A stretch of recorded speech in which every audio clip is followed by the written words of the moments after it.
Assalamualaikum warahmatullahi wabarakatuh. Selamat pagi, salam sejahtera buat kita semua.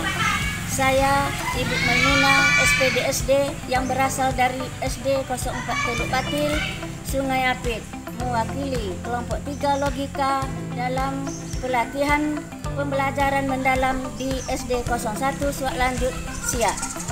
Saya sangat bahagia dan sangat-sangat mendapatkan ilmu yang bermanfaat yang nantinya akan kami terapkan di SD kami masing-masing, apa yang telah kami dapatkan di dalam pelatihan ini.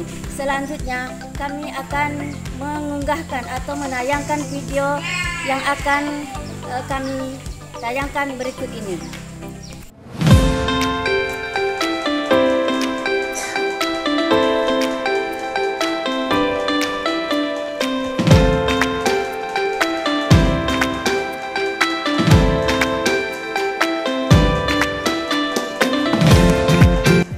Tumbuhan.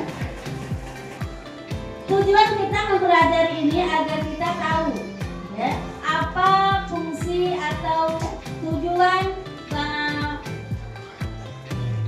yang tumbuh di tumbuhan itu sendiri. Sepertinya daun nantinya kita pelajari apa fungsinya.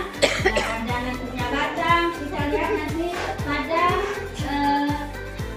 video yang akan kita tayangkan. Sebelum itunya kita berikan tujuannya. Tujuan kita mempelajari dari